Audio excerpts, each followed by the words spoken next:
pourquoi j'ai fait appel à Synaltic? Alors d'abord, je connaissais déjà Synaltic puisque j'avais travaillé avec eux il y a peut-être allez dire une dizaine d'années, mais peut-être un peu moins.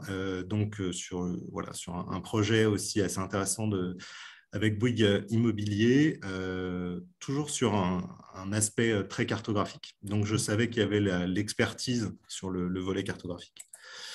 Et puis aussi, moi, ce qui m'intéresse et ce que j'aime aussi chez Synaptic, je vous l'ai dit, je ne suis pas forcément technique, mais moi, c'est vraiment la démarche et le côté, bon, voilà, le côté agile, évidemment, la démarche d'un MVP et de pouvoir confronter le plus vite possible euh, une application, enfin un service à ses utilisateurs et d'itérer de manière rapide sur ça. Donc ça, c'est voilà, ce petit graphique qui est très connu et je pense illustre voilà, une image vaut mieux que 1000 mots.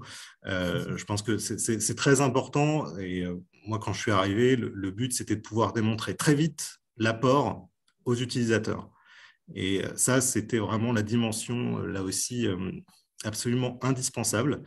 Je ne pouvais pas me permettre d'attendre 6 mois avant de sortir quelque chose, quoi. Il fallait que je sorte quelque chose de tout de suite et qui montre tout de suite un intérêt et un gain pour ces utilisateurs-là. Donc ça, c'est très important. Et il y a aussi un autre point qui n'est peut-être pas forcément présent dans ce graphique, mais qui est très important, qui est que pour moi, il faut absolument suivre.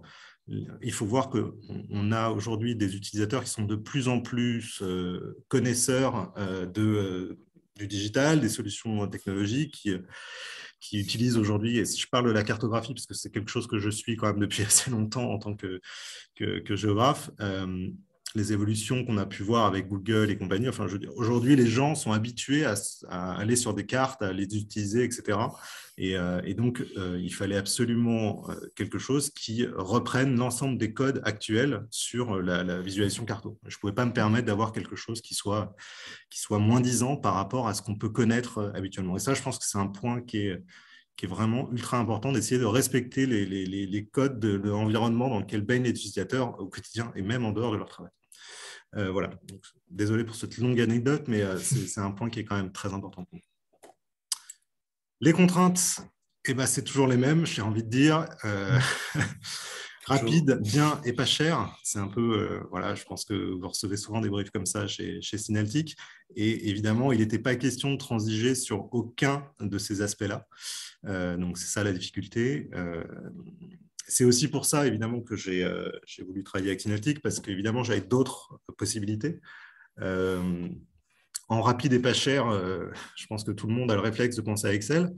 Voilà, on n'est pas dans une problématique big data, hein. C'est pas des gros volumes de données que je traite, mais clairement Excel est ultra limité en fonction géographique, hein, sauf si vous voulez travailler au département, mais sinon c'est assez limité.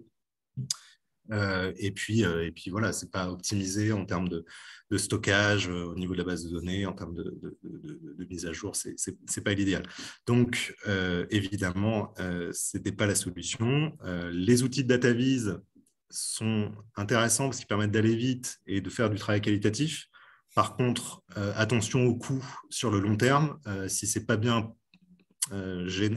prévu à l'avance, j'ai eu pas mal d'expérience là-dessus, donc voilà, c'est pas forcément quelque chose qui était utile là-dedans. Et puis en plus, c'est plutôt orienté DataVis, alors que mes besoins avaient aussi besoin, enfin, j'avais aussi un besoin assez fort d'interaction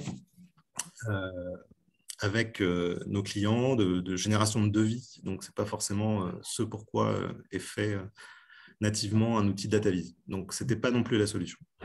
Et puis, ma dernière solution, c'était de travailler avec des sociétés de CRM et ou qui sont experts dans le métier de la presse, parce qu'il y en a, sauf que là, pour le coup, si j'étais parti là-dessus, je pense que j'y serais encore, et donc j'aurais eu quelque chose 6 mois plus tard, et peut-être pas forcément quelque chose de satisfaisant. Donc, voilà, c'était pas, voilà, ces solutions ont été assez vite écartées. La solution, c'était vraiment le dev à façon, de manière agile, et on s'est vite rendu compte avec Glenn qu'il y avait quelque chose à faire assez rapidement, tout en respectant évidemment ces trois contraintes fréquentes et récurrentes.